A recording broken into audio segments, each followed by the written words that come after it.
Welcome to the Witness to That Identity, guys.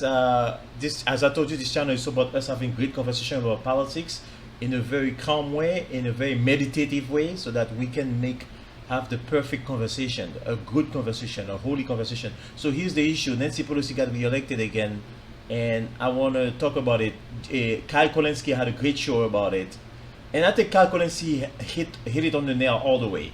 The way he looks at his diagnosis of the situation. He has a perfect way of looking at it. So I'm using this video. I want to show you. I think I'm going to do a two-part video. There's going to be another video maybe posted tomorrow about that same video about Kyle Kulinski. But I want to dissect the different parts. So this is the first part. Look at it and we're going to talk. So yesterday we had the vote on who will be Speaker of the House. And I regret to inform you, Nancy Pelosi is keeping her Speaker role. Now, there was quite a bit of drama that unfolded in real time because it appeared like, in the moment, Barbara Lee, Cori Bush, and Alexandria Ocasio-Cortez all voted against Pelosi as Speaker because their names were called and there was silence. Turns out that that's not how it ended up because there's some arcane rules bullshit where at the end of it, after they called everybody's name, apparently all three of them, Barbara Lee, Cori Bush, Alexandria Ocasio-Cortez, all voted for Nancy Pelosi. So when we thought they didn't because when their names were called, there was silence, but then they came in late and they voted for Nancy Pelosi. Now, Pelosi was elected Speaker by a vote of 216 to 208 with only 5 Democrats defecting. You have Jared Golden, who voted for Tammy Duckworth. Connor Lamb voted for Hakeem Jeffries. Mikey Sherrill, who voted present. Alyssa Slotkin, who voted present. And Abigail Spanberger, who voted present. Of those people, I believe the only Medicare for All supporter, so the only one you could call like nominally on the left who opposed Pelosi from the left, is Jared Golden. He's a Medicare for All supporter, and he voted for Tammy Duckworth. That means, the entire Congressional Progressive Caucus, all of the Justice Democrats, all supported Nancy Pelosi. And actually, I'm sorry, it says right underneath there, the final tally was not 216-208, it was 216-209. Okay, anyway, so. Well, what's Nancy Pelosi going to do now? Well, don't take my word for it. Take the word of Tim Ryan, who's actually very similar ideologically to Nancy Pelosi, even though last time he tried to mount a challenge against her for him to become Speaker of the House. Here's what Nancy does moving forward. But we're not here to, in any way deep six the Democratic Party. I think Joe Biden is the new brand for the Democrats, which is really good because he appealed in Pennsylvania, Michigan, and Wisconsin. So he helps us address some of those concerns that we've had. Is there anyone you know of who will be challenging her in a legitimate challenge come tomorrow for the speakership? Not that I heard of. So the real choice is between Nancy Pelosi and Kevin McCarthy. Nancy Pelosi, in her defense, has protected us from some of the more liberal ideas in our party. She's been there to protect us from some of those. Nancy Pelosi has protected us from some of the more liberal ideas in our party. What he means by that is she's protecting the centrists, the moderates, from Medicare for All, for example. Green New Deal.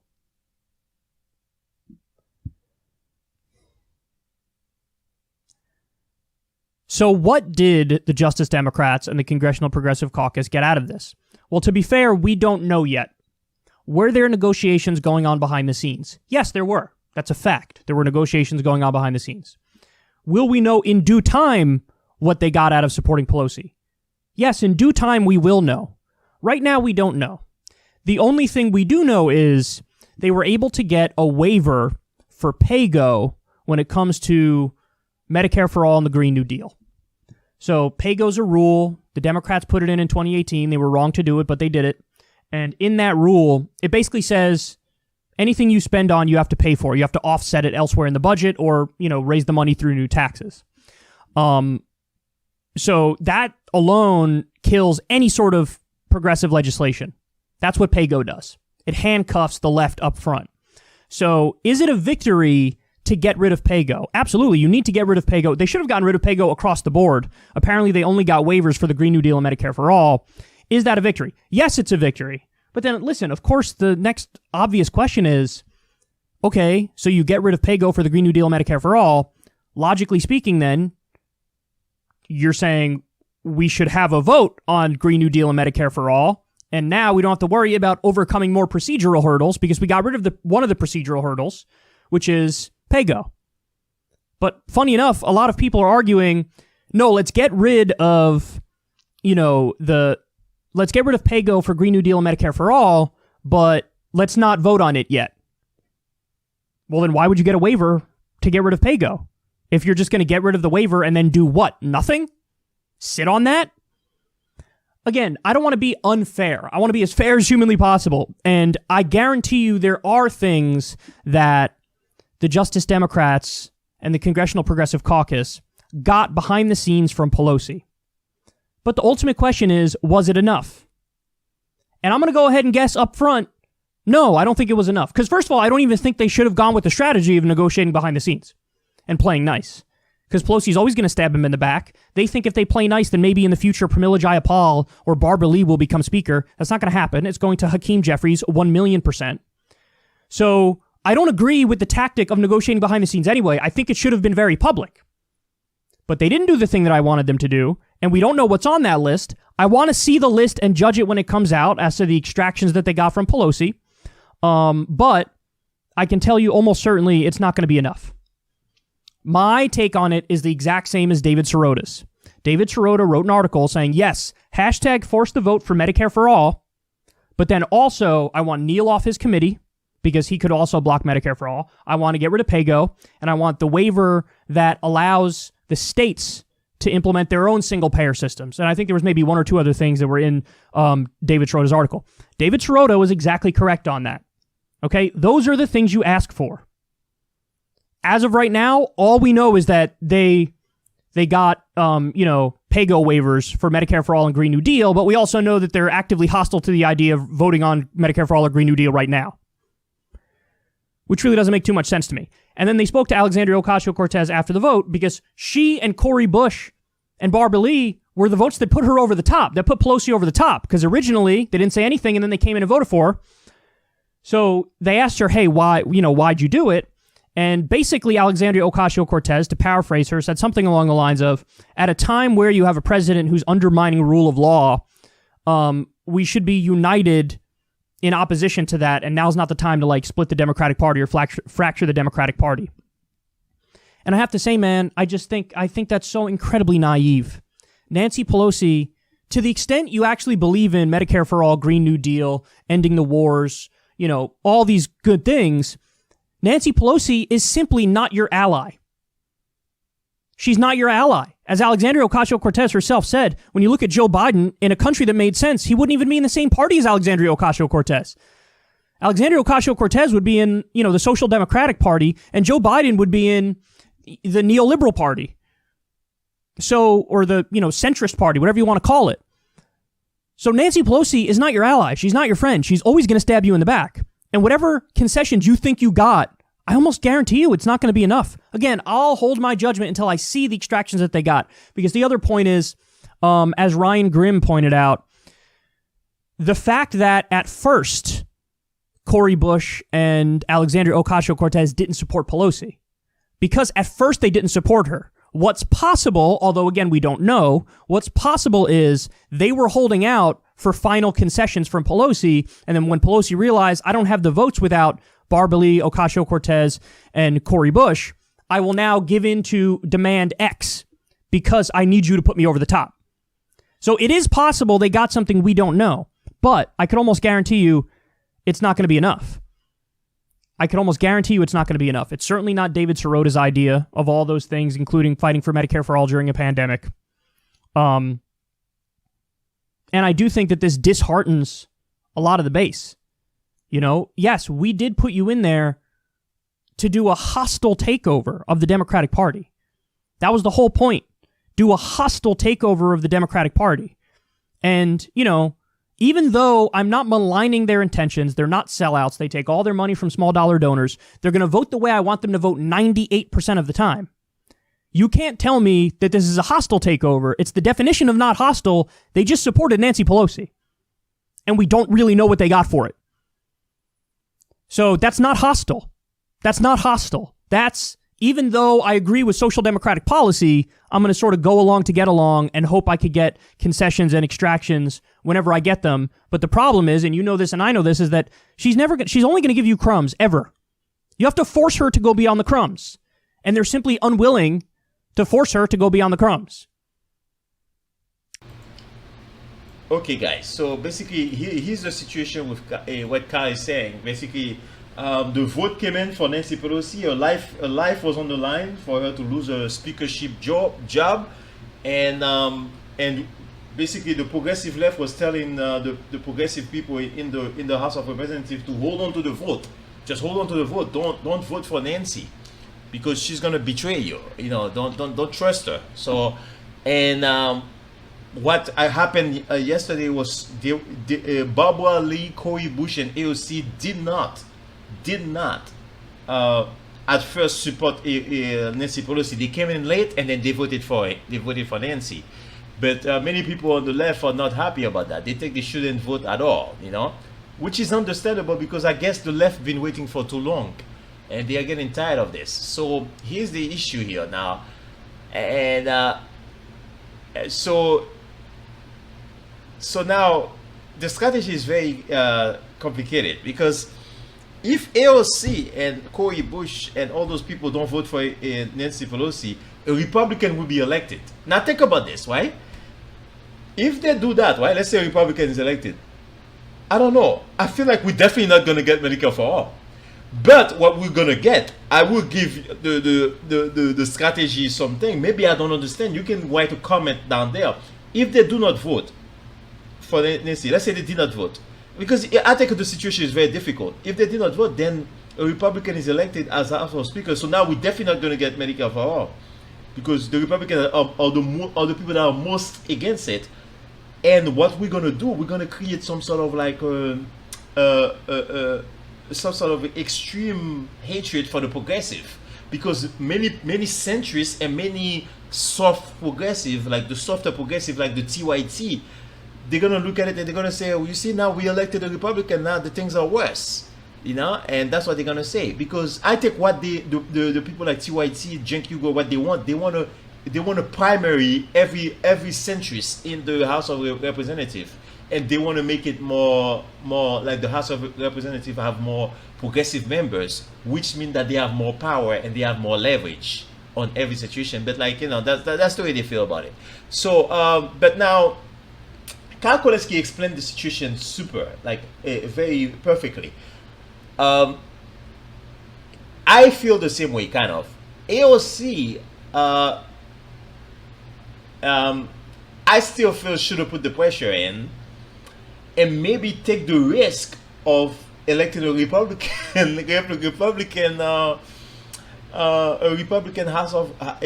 Republican Speaker of the House. That's a tough one. I don't know. You guys can let me know. This is a tough one. Because now definitely all the Democrat, independent, they're gonna be against you, and there's an election that Trump is trying to steal, and it's like it's a very difficult situation what's going on now. So okay, okay. So now and people were asking, yo, did the progressive got anything from Nancy? What they got is that they were able to get rid of PAYGO. PAYGO is a system that hurts the progressive, so they got rid of that system. Now Carl was saying that he doesn't think they got enough from Nancy. So the way Carl feel about AOC is that what AOC is doing is not enough. So basically the TYT, right? Let me explain to you the two progressive. TYT thinks AOC is doing the best she can. Carl is saying that AOC is not doing enough, but she's not a traitor. She's not a sellout. That's the difference. Jimmy Dore is saying that AOC is not doing nothing. She's a sellout. She's a corporatist. She's a, you know what I'm saying? So Jimmy Dore is full, like going crazy. Karl Kulinski, I think, has the right framing for this discussion. It's not enough, and Karl Kulinski is giving a warning to AOC that, hey, when you do things like that and it's not enough and you keep doing incremental change, people after a while, you're gonna have people like Jimmy Dore, and I don't think it's my job to stop them from talking because you've been so slow. And I think that's a very good argument from Carl. So I want you to explain the video, AOC explanation about Nancy Pelosi is that AOC is the explanation that the Democrat always put out. The Republicans are bad and we have to be careful. So AOC, when a reporter asks AOC, why did you vote for Pelosi? I thought she's everything against you. She's for everything against you. AOC said that no, we should be united in a time like this because we don't want to cause a fracture. Because especially in this time when we have a president that wants to take over the government, steal the election. So that's what AOC said. So basically, the AOC strategy is that basically the Republicans are bad, and we cannot play game at that time. I understand the answer, but like it's kind of like it's not gonna be enough for a lot of people, and I hope AOC understands that. So it's a tough thing. I'm not gonna say it's easy for her. It's not easy because to satisfy that aggressive group, that progressive group that's a little bit more demanding. And I don't even think they are more demanding. I think they are just being logical. Because when you think about it, it is logical. Wow, during the pandemic, you cannot force the vote. When are you going to be able to force the vote? This is a pandemic. That's what they are saying. The Jimmy Dore people, that's what they are saying. The Marianne Williamson, the Kyle Kulinski. Kyle Kulinski is saying the same. But let me stay with Marianne Williamson and Kyle Kulinski. Because those are more clear-headed people. Not too crazy. So that's what they are saying. It's that hey, they are moving too slow. It's like this was the best opportunity, and I personally think that maybe there's no difference between Nancy Pelosi and a Republican, and we have to teach them a lesson. But this is the way I feel, guys. Let me tell you the way I feel. I feel that if they would have tell Nancy, we're gonna force the vote on you, and we're not gonna vote for you if you don't put the vote of Medicare for on the floor, Nancy would have put it. I personally think the progressive did not even put that to Nancy. They didn't even put that pressure to Nancy. So Nancy said, okay, I'm just going to give you pay-go. I think that's what happened. And I do not know why they could not do that. Nancy, just listen to us. Just put the Medicare for on the floor, and that's it. It's not, we are not asking you anything. Anyway, Nancy's on her way out. I don't understand why Nancy would not just put the vote on the floor. And that's it, and then just put it on the floor, just to open the discussion, and that's it. Let's see what happened. But I personally think that if the progressive would have done what Jimmy Dore said and said, Nancy, we're not going to vote for you, if Nancy would have put it, it's almost like it's a one-way street. I do not think Nancy's going to say no to Medicare for all if it comes to a job. And I think it's her last time, right? Her last election. She's not like, she doesn't care that much anymore, because she's on her way out. She's getting old. So I think Jimmy Dore strategy was the right one, because Nancy, if you tell her that, most likely, like TYT is saying that, basically that what if Kevin McCarthy become president? I personally don't think that would have happened. I think the demand that Jimmy Dore put on Nancy, if the progressive, all of it agree with it, I think the demand was going to be like Nancy Pelosi was going to put on the vote. They did not request to Nancy that. I think that's what happened. I don't know if everybody know, but I think that's what happened. They never came to, hey Nancy, here's the deal. You need to put it on the vote, on the floor, and Nancy would just cave in because there's nothing she can do. She's not going to get elected. It's kind of like I mean it's the way it is. But Kyle, I respect Kyle a lot because he has the perfect view. He said that, and I agree with him. He said that he doesn't think AOC is a traitor. I personally don't think she's a traitor. She's a sellout. She's just using the wrong strategy. And maybe, guys, she's young. She's learning. So she's using the wrong strategy. But that doesn't mean that we should treat her with kid's glove. I agree with that. But if I'm not going to treat you with kid's glove, doesn't mean I'm going to barrage you and call you all kind of like crazy name. But in the same token too, what I have to say to the Jimmy Dore people, the Jimmy Dore crowd, is that maybe it's a blessing that they are there, because sometimes you gotta make things uncomfortable for people, for them to see, And so that's the way I look at this whole situation, guys. Have a good day. Please subscribe to my channel, guys. I hope you understand what I'm saying. Please comment if you don't mind. But Carl Kulinski has the right way of framing. I have to say that again. It's the perfect way.